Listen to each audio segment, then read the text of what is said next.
Hello, everyone. Ira Feuerstein here with this week's edition of Wednesday Wisdom, where I give you tips and tricks on how to take back your business and personal life. So hopefully you enjoy it. So last week, I got to tell you, I've had so many comments, likes, shares on this content. So obviously it's resonating with you guys. And every week we take out one winner of all the likes, comments, shares, responses, everything, to win something cool. So this last week, we're giving away Mike Michalowicz's book, Profit First. This is an autograph book by my friend Mike Michalowicz, great author. You will love this. It will help you in your business. And the winner for this week is Cheryl Corser. So Cheryl, congratulations. Shoot me an email with your mailing address, and we'll get that shipped out to you right away. But let's get started. So we've been talking over the last couple of weeks about 4 very important things that you need to be doing on a daily and weekly basis to take control of your business and personal life.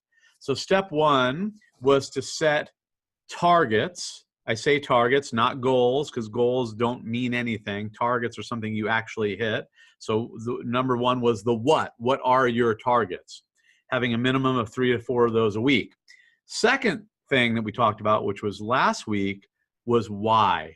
Why are you hitting those targets? And I got to tell you, the why is super, super important. It's like, if you don't have a why, it's like getting in your car with no gas in it and attempting to drive to the grocery store.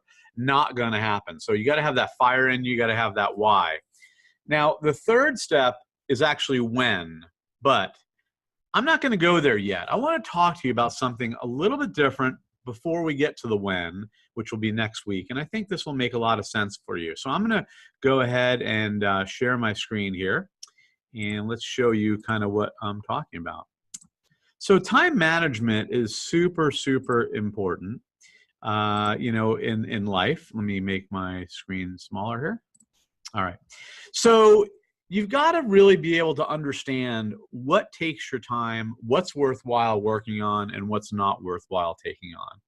And the easiest thing I've ever found is this by Stephen Covey. It's his time management quadrants. And I want to go through these each quickly to kind of let you understand it. And then I want you to sort of think about it for the week. And then next week, we'll come back to the when, the step 3.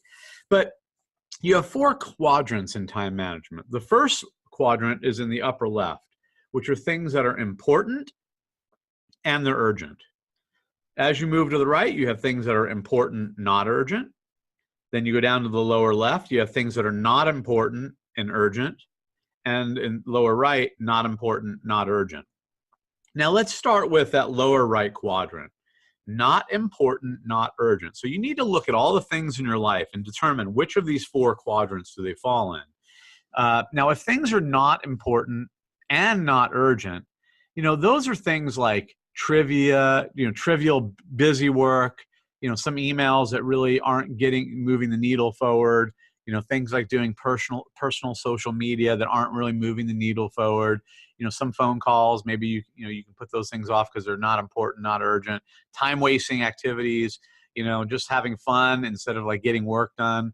And really the results of those types of activities are irresponsibility, right? Many people get fired from jobs because they're doing not important, not urgent things, or you're dependent on others or institutions for the basics. So it's really a quadrant where you don't want to be working ever, or very, very limited. Now, if I move to the lower left, I have not important and urgent.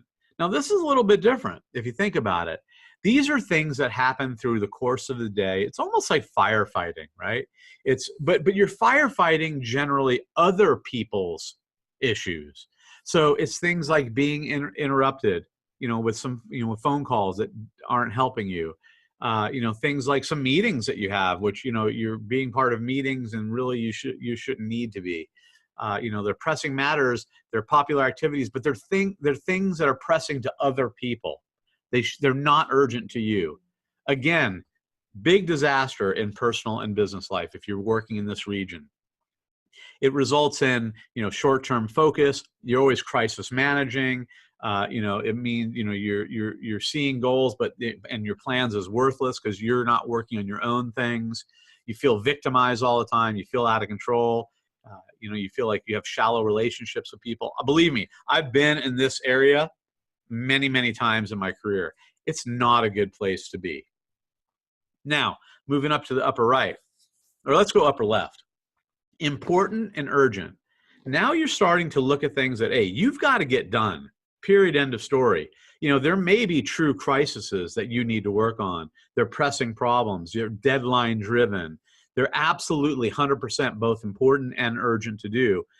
Now, those you can't ignore. You cannot ignore them. But the results really are you get stressed out, you get burned out. Again, crisis management. You feel like you're always putting out fires, but at least they're important and they're urgent to you.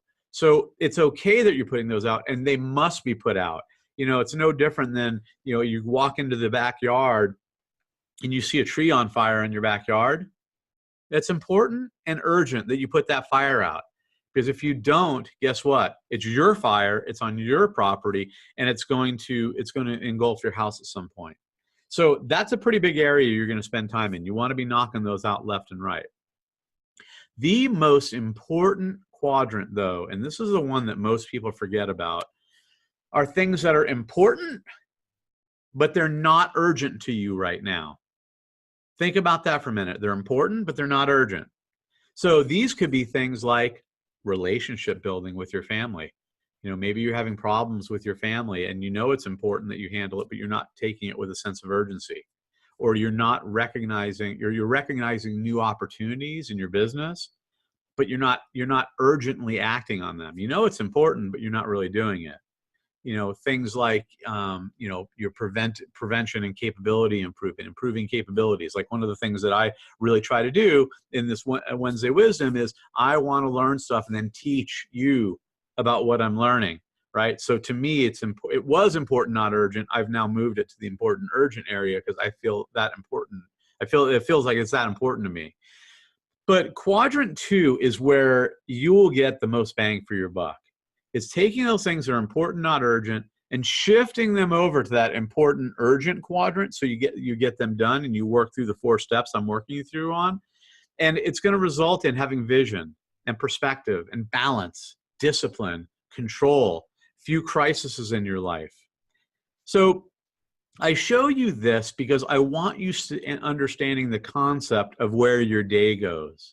Most people don't get it. They just kind of fly by the seat of their pants, like a leaf going down a river, and you sort of end up wherever you end up.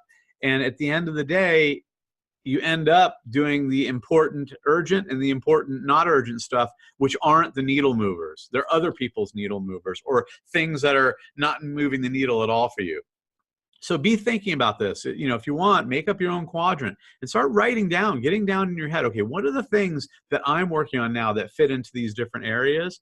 And make sure that you limit quadrant 3 and quadrant 4, limit it to as little as you can, and work on quadrant 1 and 2 with the preference of taking those quadrant 2 things that are important and not urgent and figuring out how can you put a sense of urgency on them, the when, which we'll talk about next week, and moving them in that important, urgent quadrant and getting work done. I promise you, if you just understand this simple quadrant analysis, you will change your personal and professional life forever.